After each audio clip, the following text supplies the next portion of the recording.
Sadly, the world is filled with individuals willing to ruin the lives of innocent people for their own gain. This is the most disheartening aspect. My wife and I had a relationship grounded in trust and mutual understanding.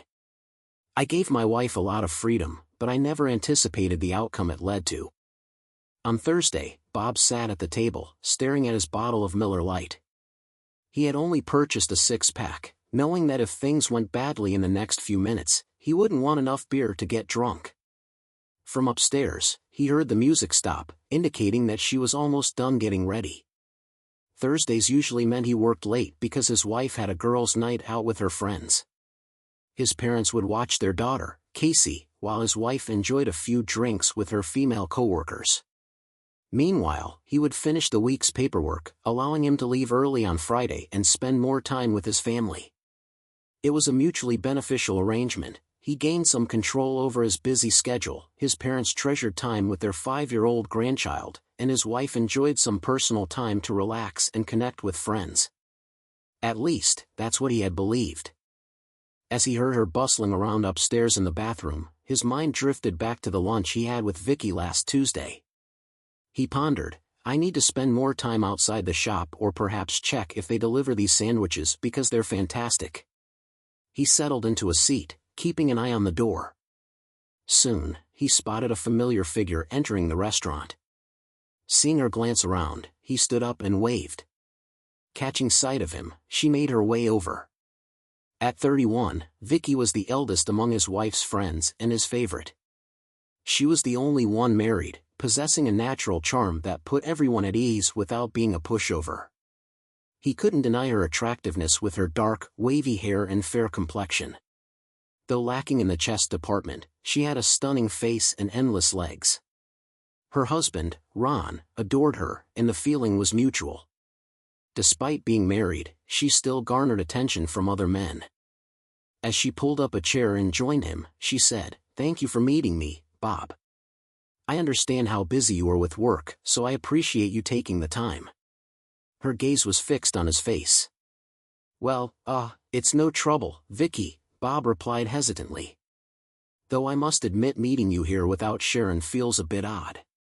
I usually don't have lunch with attractive ladies unless they're my wife, but since you mentioned it's about Sharon, I'm all ears. I suppose you're planning a surprise for her birthday next month?" Bob was taken aback by the sadness in Vicky's expression when he mentioned lunch and even more so when he brought up Sharon's birthday. "What's going on, Bob? I know you and Sharon share a special bond, and I've seen you together enough to recognize that. That's why I've come to you about this. It might strain my friendship with her, but if it helps salvage your marriage, I'm willing to take that risk. There's no easy way to say this, but Sharon has been seeing someone else for the past 3 months." Bob was stunned. It had to be a joke, a terrible one. He told Vicky as much. "I'm really sorry, Bob, but this is serious. About 2 months ago, after you took on this project, Sharon's mood changed. She was grumpy at work and even quieter than usual when we went out. After a few martinis, she opened up about missing you and feeling neglected. She expressed concerns about your relationship, feeling like you both were just going through the motions of being a middle-aged married couple, letting life pass you by." At that moment, the waiter interrupted to take Vicky's order. She requested a Cobb salad and an iced tea with lemon. Bob was stunned by the notion of his wife being unhappy. Over their 8 years together, he would have bet anything that Sharon would communicate if she was dissatisfied. He believed they were always honest about their feelings, even when they knew the other might disagree. Looking at Vicky, he asked the pressing question, "Has she been unfaithful?" He whispered, "No, at least not that I'm aware of, and I think I would know. Your wife is usually very open, that's why her behavior surprises me." "Bob, every woman I've talked to has echoed her sentiments. It's like how you guys joke about being tied down by marriage. When Sharon brought it up, we all reassured her that she's a great catch and that you should cherish her, and so on. Unfortunately, my sister was there that night." "What does your sister have to do with any of this?" Bob asked, suppressing his anger. "To be honest, my sister has a promiscuous reputation," Vicky replied, taking a sip of her tea as the waiter raised an eyebrow at her comment. Anyway, my parents engaged in a pattern of infidelity. I'm uncertain who initiated it, but they sought revenge on each other consistently. At 17, I questioned why they stayed together, and they seemed baffled by my perspective, insisting that their love was paramount. This divergence affected my sister and me differently. I viewed cheating as a destructive force in relationships, while she believed it acceptable if love remained. Despite loving her, I find her perspective foolish.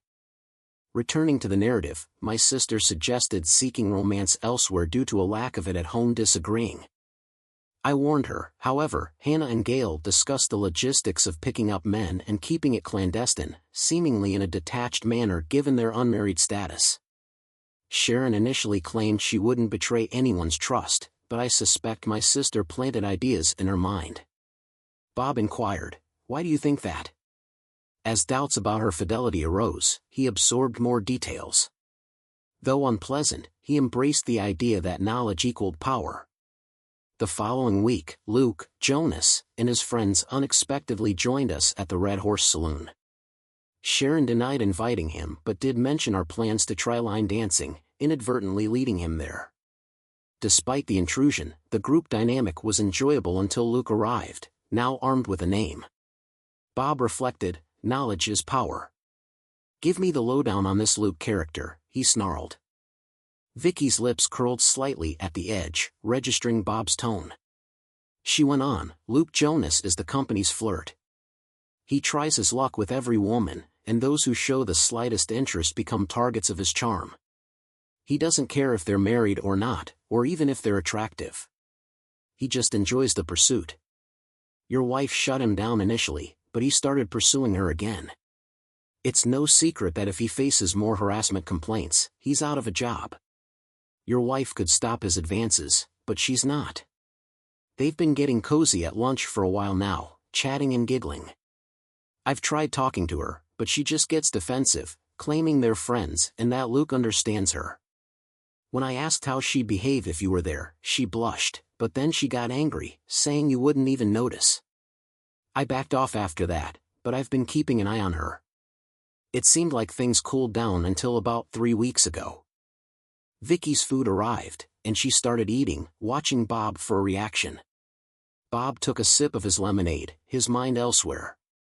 He felt hollow inside, struggling to focus. How could she think he wouldn't care about her flirting with another man? He'd never been overly jealous because he trusted her, but maybe he'd been too immersed in his work lately, neglecting their relationship. What had happened 3 weeks ago? Did he really want to know? For the next 5 minutes or so, they quietly ate while he processed her revelation. Undoubtedly, he felt anger. There seemed to be no justification for her closeness with another man, yet he could understand her reasoning to some extent. Perhaps, if he had been more attentive, this situation could have been avoided. Apart from not disclosing her flirtatious behavior with the other person, she hadn't outright lied to him. While he acknowledged these omissions as lies, he believed they could move past it if she was forthcoming and committed to avoiding such situations in the future. He intended to have a conversation with her to hear her perspective. He felt hopeful that they could overcome this hurdle without any lasting damage unless something significant had occurred in the past 3 weeks. So, how bad was it 3 weeks ago? He felt more grounded mentally now, ready to tackle the issue. She regarded him with sympathy. "Bob, that's where everything changed 3 weeks ago. We all gathered again at the Red Horse Saloon to dance in line. Luke and his team came, and we all had a blast on the dance floor. Sharon drank more than usual, thanks to the fact that Luke had been buying her drinks all evening. She was pretty tipsy.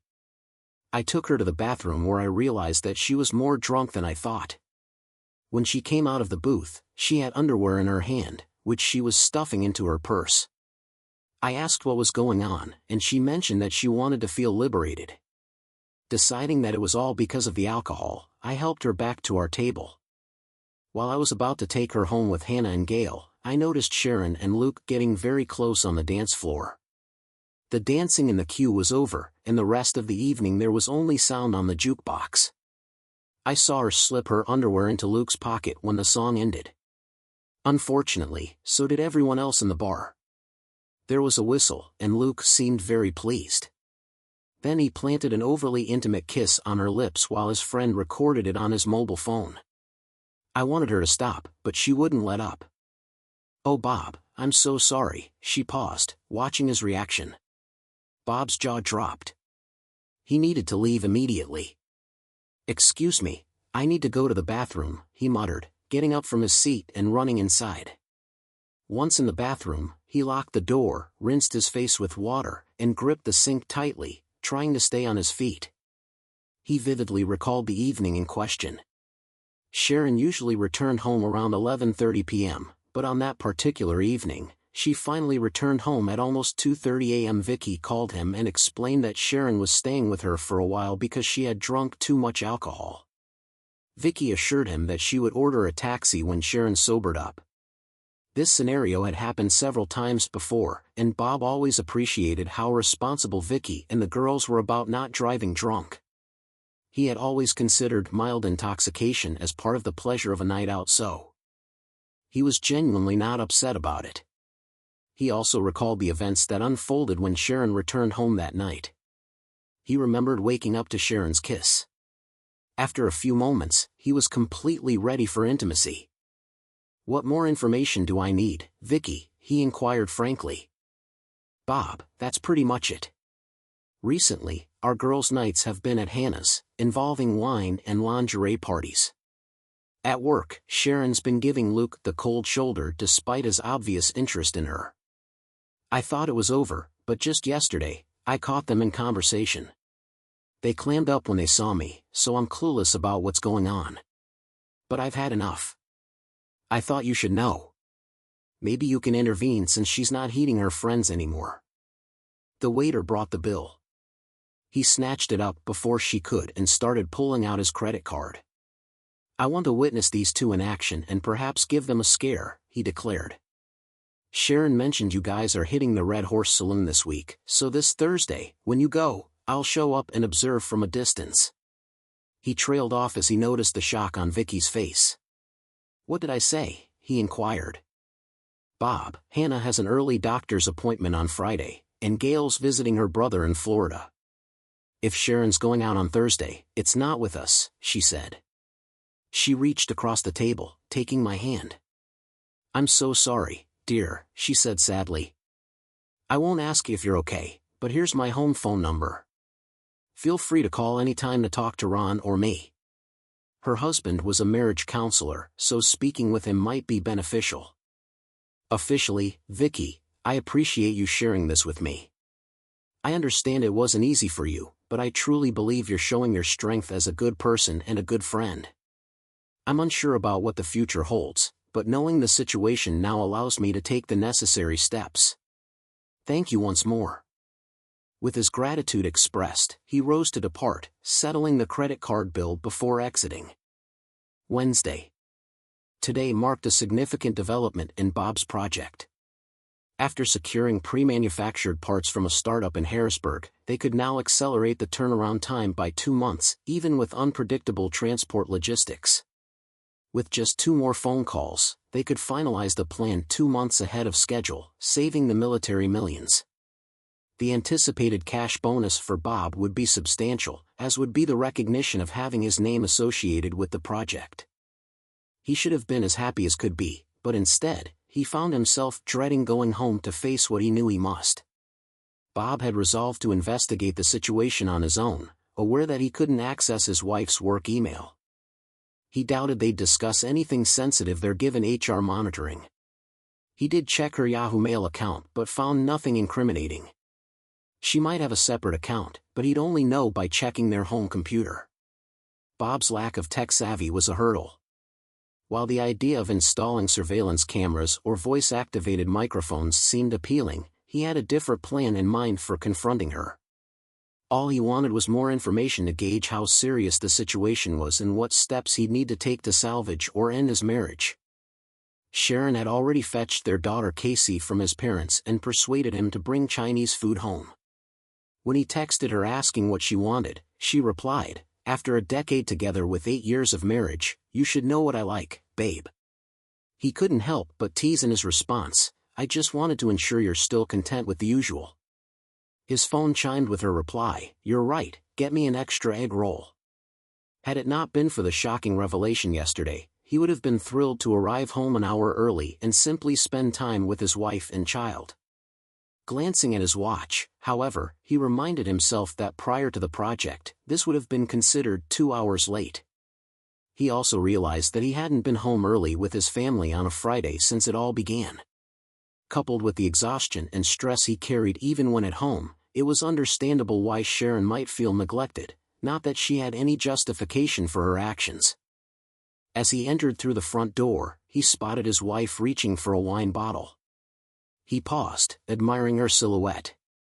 At 31, she was in her prime, her 5 feet 7 inches figure boasting just the right curves. Even in the baggy sweatpants she wore, her tight ass was evident. With her hair pulled back into a ponytail, she turned around, flashing him a million-watt smile. He couldn't help but feel incredibly fortunate to have her by his side. Then reality struck. I'm really happy you're back, babe. How's your day? She asked, moving closer to plant a gentle kiss on his lips. Pretty good. We made a significant breakthrough with some supplies, so it looks like we might finish at least a month ahead of schedule. I know I've been preoccupied with this project lately, and I hate that I can't share the details with you due to confidentiality, but I want you to know that you and Casey mean the world to me and I'll do everything I can to keep us safe, he said, locking eyes with her. Did he detect a hint of regret or guilt in her expression, or was he simply searching for something? Today was one of those moments when he wished he could read people better. He was often described as straightforward, preferring plain and direct communication, and expected the same from others. While he knew his approach could sometimes come off as harsh, people usually appreciated his honesty once they got to know him. It had served him well for 34 years, and he saw little reason to change, until now. Oh darling, she responded, we adore you immensely and completely understand. I do wish you could engage more with the family, though. I know it's temporary, but it warms my heart to hear you acknowledge that. She appeared on the verge of tears. Was her acting really this convincing? So, what does finishing the project early mean for you? She inquired as she began unpacking the food containers. Well, firstly, it entails a substantial pay bonus. I'm not sure of the exact amount until the project gets approved, but we're talking about a significant sum. Additionally, successfully managing our inaugural government project and excelling at it should attract more business to the company. Being the project lead may also attract attention from government recruiters. The higher-ups are aware of this, so I should be able to negotiate some favorable terms, assuming everything goes as planned. While speaking, he attempted to eat his sweet and sour pork with chopsticks, but it proved too cumbersome, so he switched to a fork. Didn't I already mention all of this to you? He inquired as he chewed on a piece of pork. I don't recall, babe, she responded. All I remember is you mentioning a big contract you couldn't discuss but said it would be worthwhile. Since then, we haven't really had a chance to talk. Her expression turned somewhat melancholic, but then she brightened up. But it seems like I'll have my husband back soon. He glanced at her, sensing an opportunity to probe a bit. So, which bar are you and the ladies planning to visit tomorrow night? Should I swing by after work to ensure everyone gets home safely? He asked, aiming for a casual tone. Oh, well, actually, we decided on the Red Horse Saloon for some line dancing, but I think we'll be finished before you finish work, she replied, her gaze shifting to her orange chicken as she spoke. His heart sank at that moment. Casey finished her egg roll and requested him to read her stories. He cleared his plate, rinsed it in the sink, then scooped her up and led her to the living room. Over the next hour, he lavished attention on his daughter, reading story after story until she drifted off to sleep. From the sofa, he heard the gentle sound of his wife snoring and observed her peacefully curled up with her own book resting on her lap carrying his daughter. He ascended the stairs to her bedroom where he tucked her in snugly. As he gazed at her, tears welled in his eyes, contemplating the challenges that lay ahead. He yearned for her to cherish these serene evenings with her parents rather than the tumultuous times that might be in store. Brushing away his tears, he descended to the couch where his wife lay asleep. He tenderly kissed her lips and covered her with a blanket to ward off the chill. Then he sought out her phone, discovering it plugged into the wall beside their bed. He unlocked it and began scrolling through her messages. It didn't take him long to uncover what he was searching for. Looking back through their messages, he noticed they had started around 3 months ago. Him: "Hi beautiful, it was enjoyable seeing you and the girls out dancing last night." Her: "Same here. Bob works late on Thursdays and the in-laws babysit so we can have some girl time." Him: "Your husband is a good guy for letting you have some time out of the house occasionally." Her: "Yes, he's amazing." For the next few weeks, their texts remained fairly innocuous. Then came this exchange. Her: "Vicky gave me a lecture today about our lunch breaks. I was angry, but she does have a point. I don't want people to get the wrong idea about us." Him: "It's just harmless conversation. We're not doing anything wrong." Her: "She asked if Bob would be okay with how we've been acting, and it got me thinking that maybe we're giving off the wrong impression. Besides, I shouldn't be confiding all my problems to another guy. I'm going to try talking to Bob." Him: "I understand, but if you can't get through to him, you know where to find me. I'll even take you out to dinner if necessary, just as friends." Bob didn't recall her mentioning anything about talking to him, but that might have been around the time he was dealing with the urgent need for food-grade stainless steel for their project. He spent days searching for a supplier that could meet their quantity requirements. During that time, he was so absorbed in his task that he might not have noticed anything else. He presumed all her messages had been innocuous thus far. It was evident to him that the jerk was manipulating her. How could she not notice? He scrolled down to read the next exchange. Her: "You have to return those today." Him: "What do you mean?" Her: "You know perfectly well. My friends are furious with me right now, and I don't blame them.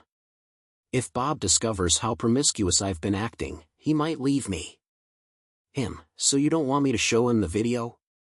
Her: "What video? You can't let anyone at work see that." Him: "Sam was there, and he recorded it on his phone. I'll make sure he deletes it, but you'll owe me. I can't risk losing Bob, especially after last night." Him: "What happened last night?" Her: "That's none of your business." Him: "Was he angry because you came home late and drunk?" Her: "No way. Let's just say things got intense and leave it at that." Him: "So dancing with me got you all excited for your husband? He should thank me." Her: "You're being rude. Last night was amazing because Bob and I love each other. Now give me my underwear back and make sure that video is erased." Her: "Damn, that makes me sound like Bob deserves better than me." Him: "No, he is lucky to have you. He wasn't there to watch over you, was he? I'm sure he's a great guy, but you go out alone a lot." Her: "I don't need anyone to watch over me. Just be the friend you claim to be and take care of what I asked, please." Him: "Sorry, of course, I'll help you. And then you can treat me to dinner." Her: "Just ensure no one sees that video, and I'll do whatever you want." Him: "I heard the ladies' night got called off. How about dinner?" Her: "Not a good idea, sorry." Him: "Oh, come on. Your husband will be at work, and the girls are leaving you alone. Just one night out with a friend, and we can chat like we used to in the cafeteria. Besides, you owe me." Her: "Fine, I'll meet you at the Red Horse at 8. Him: "Nope, let's meet at the TGF in the Sharon Hotel. They have great drink specials, and I don't want to shout over a bunch of drunk people. I'll be booking a room just in case we drink too much." Her: "Fine, but this is just dinner between friends, and I owe you for ensuring that video never leaked. It's bad enough people at work heard about it." Him: "Don't worry, I saw Sam delete the video. Someone else will do something scandalous soon, and you'll be fine. See you at 8. There it was, likely the end of a marriage. How often do you see your wife agreeing to a date with another man at a restaurant, bar, and a hotel? How could this possibly turn out well? Didn't she realize that it could be about intimacy? He closed the text messages and put the phone back on charge. Undressing, he slid into bed alone. Sleep took a while to come. On Thursday, descending the staircase, she adorned her customary little black dress reserved for their outings. Radiant, she paused at the foot of the stairs, catching sight of him seated at the table. "Bob, I didn't anticipate your early return, darling." She faltered, her complexion paling. "Bob, we need to converse, Sharon." His voice was devoid of emotion. "This could very well be the most pivotal conversation we'll ever have. Please take a seat." Complying, she appeared apprehensive, reaching for his hand as usual, only for him to withdraw it. "Bob, I'm aware there hasn't been any girls' night out. I know you've been spending time with Luke Jonas behind my back," Bob began. "Let me explain," she started, but her words were abruptly halted by the force of his fist slamming the table. "Damn it, Sharon, listen," he bellowed. "You don't get to speak until I've said my piece." Shrinking back, tears welled in her eyes as he gazed at her impassively, continuing his discourse. "As I said, I know you got close to Luke during lunch. I noticed that you danced with him at the Red Horse Saloon and even went so far as to give him your underwear after a few dances. It seems that your meeting with me 3 weeks ago was caused by your feelings for him. Moreover, I know that you have a date scheduled with him tonight at the hotel restaurant where a room is reserved for your boyfriend. Whether you were close to him is still unclear to me, but given the circumstances, I wouldn't be surprised. Sharon, you misled me by not telling me about Luke and your provocative dancing. You also lied to me about going out with the girls. To be honest, I'm exhausted and my trust in you is undermined. I'm not sure if I want to continue working on our marriage when your actions suggest that you probably don't care anymore. So, I'm offering you 3 options." He held up his finger. "Option 1, you leave through that door and go meet your jerk of a boyfriend. Even if you two don't end up sleeping together tonight, this decision will mark the end of our marriage. There's no chance of me wanting to salvage it." He raised a second finger. "Option 2, you and I stay here all night, and you attempt to persuade me to put effort into preserving our marriage. It's going to be a tough sell because I'm not inclined to believe anything you say. However, there's a possibility you could succeed because I still love you and we have our child to consider. I estimate there's a 50% chance of me actively trying to save this." He raised a third finger. "Option 3, you accompany me to meet your romantic interest tonight. You instruct him to refrain from any further communication or contact with you in my presence. Subsequently, you and I engage in a private conversation for at least 15 minutes. This decision will earn you the utmost respect and significantly enhance my willingness to invest in our relationship. If you have not entered into a close relationship with him, I assure you of my full commitment to the development of our relationship. However, if you entered into a close relationship with him, this is the only real option that can potentially save our relationship." Her expression turned to one of profound distress, as if she were on the brink of being sick, and she stared at him. 0, 50, or 100, Sharon, what will it be?" The silence stretched for nearly a minute. My wife appeared on the verge of being sick as she glanced up at me. "Bob, I'm incredibly sorry for everything and I urgently need to talk to you, but in response to your question, do you want to drive, or should I?" That caught me off guard.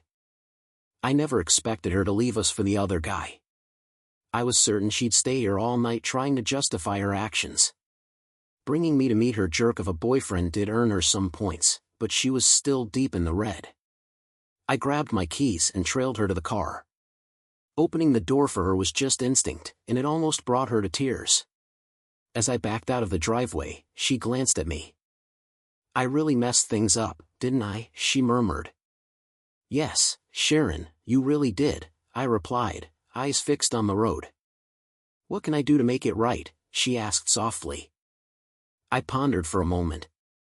I had a couple of plans brewing. First and foremost, moving forward, I expect complete honesty. It's disappointing that I have to emphasize this, but it seems you've been withholding information or outright lying. Rebuilding trust will require more than just words. You'll need to demonstrate sincerity. I shouldn't bear the sole responsibility for repairing our trust. Another matter I shouldn't need to address, but I will. He is to be completely cut off from your life. If we're to remain together, you must refrain from any communication with him at work, no inquiries about his day, no socializing if he appears where you are, and definitely no acceptance of drinks or gifts. He is to receive no interaction from you whatsoever. Additionally, when we return tonight, I expect full disclosure from you, even if it's uncomfortable. I acknowledge my own neglect due to this project, but if there are issues between us, I need to hear them. Lastly, we need to schedule marriage counseling sessions. Feel free to choose the counselor, perhaps Ron can recommend someone. However, this is dependent on certain conditions. As I finished speaking, her phone signaled a text message. She glanced down, her complexion growing even paler. "It's him asking where I am," she whispered. I reached out for her phone, and without a word, she handed it over quietly. I scrolled through her messages, finding a couple of recent ones. Him: "Hey, I've booked a room with a jacuzzi. Maybe we can relax after dinner. Bring your bikini." Her: "You won't be able to get me drunk enough for that. I'm not bringing a bikini." Him: "We'll see. You know how you are when you're drunk. Maybe you won't need a bikini." And then just now. Him: "Where are you? I have a glass of wine waiting for you." I replied, running a little late. "I have a surprise for you." Him: "Ooh, you brought your bikini. Excellent." Handing the phone back to my wife, she read the texts and just hung her head. "You know he's not helping your situation, right? Just today's texts make it seem like you're planning to hook up with him tonight. How much worse will it look if—" I scrolled back further, fully aware of how bad it already seemed. I suppose I should ask, do you consider your texts today as inappropriate flirting? Can you understand how these exchanges have shattered the trust one had in you? I heard her sob. "Bob, I promise I only intended to have dinner tonight. I never intended to sleep with him." I couldn't resist. I stared at her as if she were foolish. "Did you plan on giving him your underwear after getting drunk and being intimate with him a few weeks ago?" I didn't think it was possible for her to become any paler, but I was mistaken. "Sharon, we're almost there. You should probably touch up your makeup and think about what you're going to say to Luke. Oh, and don't drink the wine." She flipped down the visor, grabbed a tissue from the glove compartment, and began composing herself. She ceased crying and started applying mascara. In a calmer tone, she asked, "Bob, I understand why you believe Luke manipulated me. Your perspective makes me question it too. But Bob, how could I have been so blind? Despite recent choices, I'm not naive. I've rejected more appealing and refined men than Luke, so why did he affect me? That's precisely why I struggle to trust your words, Sharon. You're a smart, attractive woman who should recognize this situation for what it is.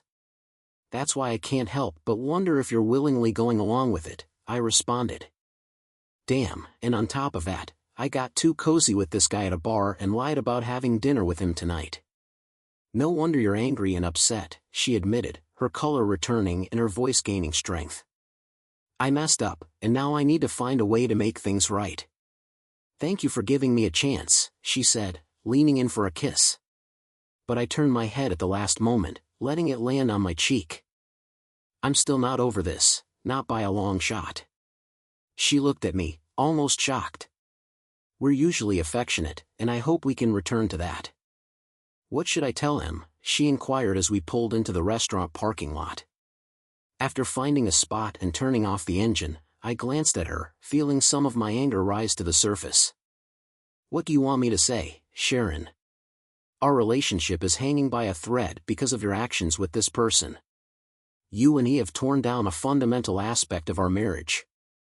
Our daughter could be spending holidays with one of us each. I need you to realize that, then tell him whatever you feel like," I replied. She sat quietly for a moment before taking a shaky breath and opening the car door. As we approached the restaurant section of the hotel, she reached out as if to touch my arm.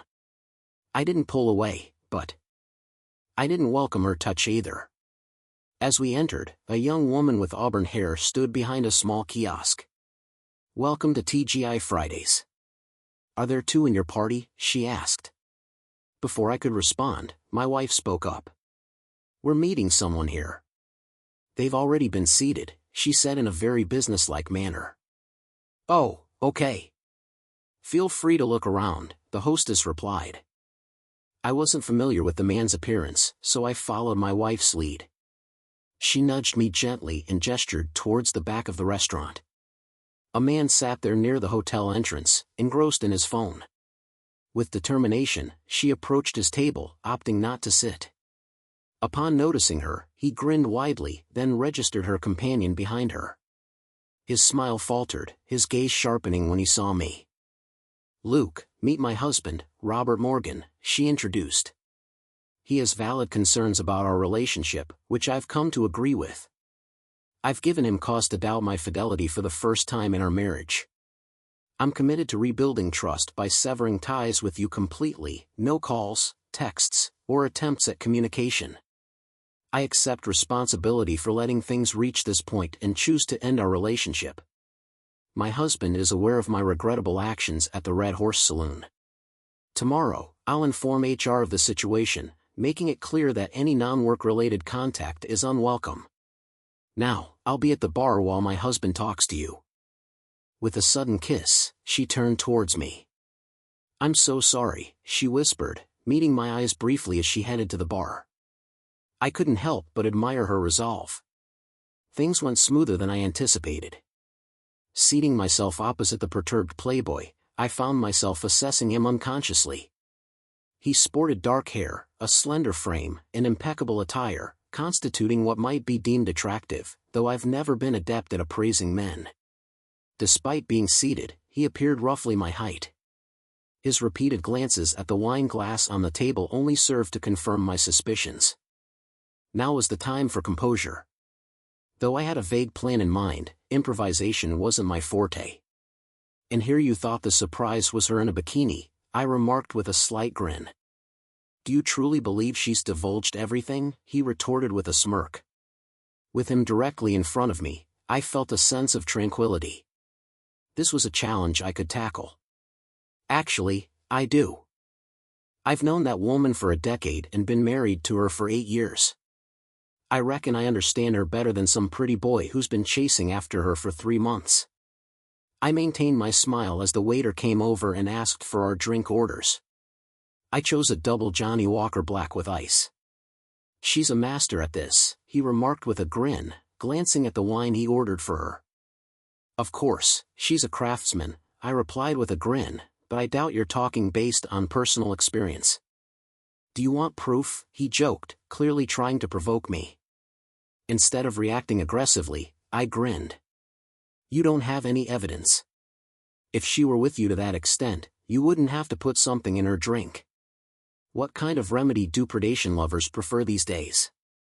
I had a hunch, but his shocked expression confirmed it. He recoiled when I leaned closer. Now I was furious. "You despicable little coward. I should beat you up right now, but I don't want to end up in jail. I offered my wife 3 options, and now I'm offering 3 of them to you." I put my finger to his nose. 1. You leave immediately, apologize to my wife now, and quit your job tomorrow. I promise I won't come after you. Then you get out of town. I held up a second finger. 2. You go to the cops and confess to spiking my wife's drink, serve your time, and stay away from her. I'll be watching, but I won't come after you. Then you get out of town. I held up a third finger. 3. We sign up for boxing classes. In 4 weeks, we step into the ring. We'll sign injury waivers and won't leave until one of us is unconscious. When you wake up, you stay away from my wife. Then you get out of town." The waiter dropped off my scotch as I finished. I took a long drink, savoring the burn, and took a moment to regain my composure. You must think I'm an idiot. Why would I go along with any of those options, he sneered. I gave him what I hoped was a menacing grin. Because you don't want to spend the rest of your miserable life constantly looking over your shoulder. Every time you walk to your car in the dark, you're going to wonder if one of my friends or I are going to end up with a baseball bat, ready to do something terrible. Every time you open the door of your house, you won't know if any of us are waiting for you to tie you to a chair. Every time you go to a bar, you're going to worry that one of my buddies or I will put something in your drink. You wouldn't do anything like that. You're just a teddy bear. At least, that's what your wife told me after I was intimate with her last night. The color began to return to his face. I took another sip of whiskey, reached into my pocket, and turned on the voice recording function on my phone. I hope he catches the next few sentences. I really should have planned better. You were planning to give illegal substances and take advantage of my wife tonight. Are you willing to risk a life full of pain and suffering by betting that I won't carry out my threats? It's time to go fishing. The banned substances were just to cheer her up before I brought my friends. We were going to make her feel at home tonight. My composure was gone. I managed to grab him by the collar with my left hand and pull him towards me. Since I was sitting, I couldn't hit with my right fist with much force, but I still didn't please him. You're a jerk. I'm going to call the police, he shouted, holding his nose. Come on, I would like them to check the wine left in this glass for illegal substances and listen to the recording where you admit it, I shouted back. Less than 10 minutes later, the cops began investigating the incident. Apparently, 2 state troopers went out for a lunch break on the subway across the street. They took my statement and took the remaining wine and wine glass for analysis. When they searched the hatch, they found a bag of white powder. He asked for a lawyer and refused to say anything else. They listened to my recording and took my mobile phone as evidence. It was difficult, but it was possible to make out what Luke was saying about illegal substances and a planned gang crime. It was almost 4 a.m. when Sharon and I were able to leave the police station after she testified. One of the cops spent almost 15 minutes telling her what a great guy I was and how I saved her. By the end of it all, she was completely shattered. Luke remained in police custody. We used her mobile phone to quickly explain the situation to my parents. They were understanding and promised to take care of Casey. They decided to take her to the zoo. She should have liked it. After driving into the garage and turning off the car, we both just looked at each other. She unbuckled her seatbelt and hugged me through the console. I let her cry on my shoulder for about a minute before gently pushing her away. Sharon, we still need to talk, but it's late, and we need to go to bed. We'll both call work tomorrow and spend the whole day together to think about our next steps. Does this sound like a plan? Yes, Bob, sleeping is wonderful, she said in a low voice.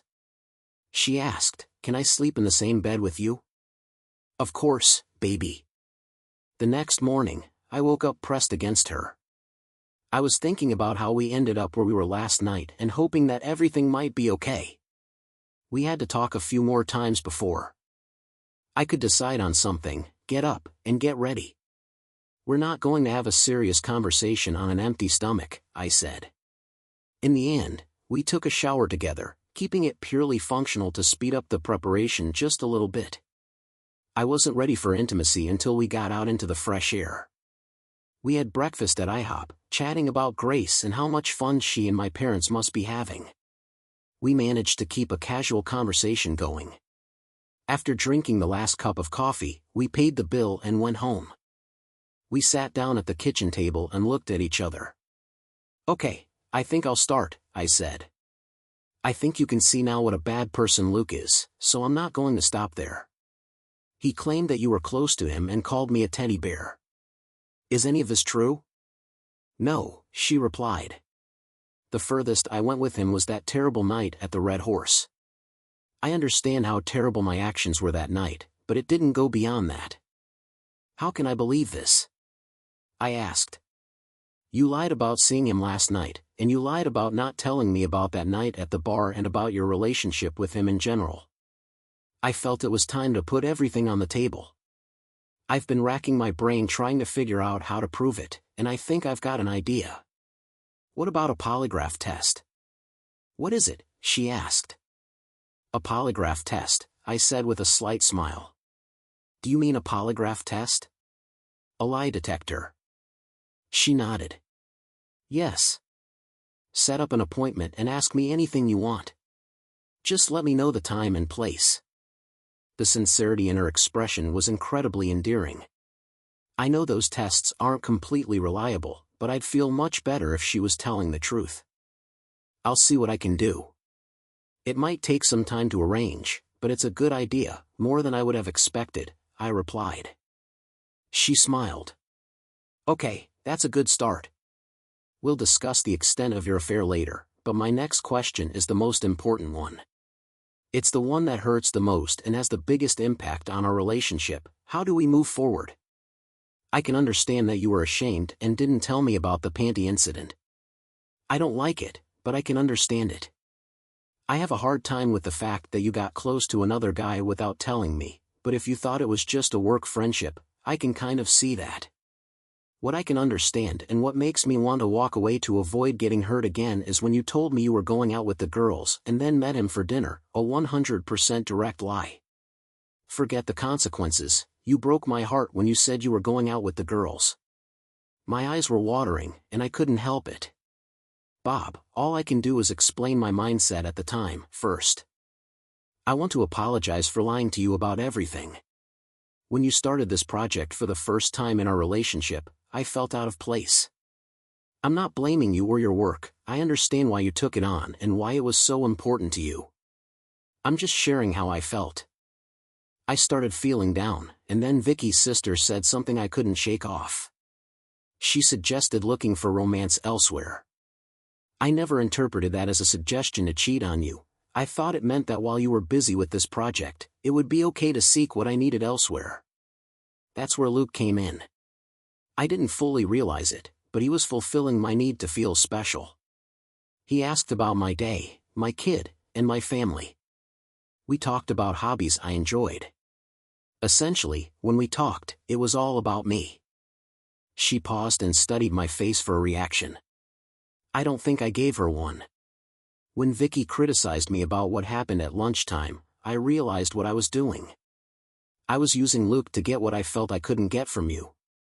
Honestly, I did try to cool things off at the time. I thought he was just being a friend, but I wanted to make things right with you. On the night things got out of hand, I didn't invite him or his friends. I arrived early, and they showed up before the rest of the girls. Luke was buying drinks for everyone, including me. I ended up getting as drunk as I've ever been since we've been together. I did some stupid and shameful things, which you already know about. But then we had an amazing intimacy, which confused me even more. How could I act like that without you there, and then have it turn out to be so incredible with you later? She got up and took a glass of water. After drinking half of it, she sat down again and continued. Then it was time to deal with the consequences. I knew you'd be furious about what I'd done, and it was only fair if you got drunk and kissed another woman on the dance floor. I'd be ready to follow you. I even knew it was going to get worse because we had such a passionate time afterward. You'd think I was thinking about someone else. I made another mistake. I tried to use my friend Luke to hide it, and presumably, he succeeded. He made sure that I knew about it, so now I owe it to my friend who invites me to dinner only on the evening when my regular friends can't join. I still feel lonely because I don't think you'll be home until late. So, in a moment of stupidity, I ruined everything, and I'm really sorry.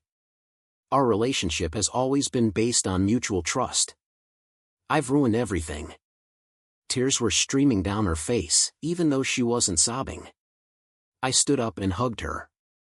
I kissed her passionately. Pulling away, I knew I had to say something. We haven't achieved that yet, and it's going to take some time.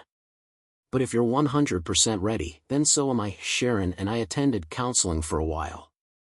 Discussing my issues helped me overcome them. The main takeaway for me was that, even though communication was a strong suit when we first got together, we still needed to work on it. The counselor also recommended that Sharon be tested for hormonal imbalance. At 31 years old, it was a bit early to be concerned, but not impossible.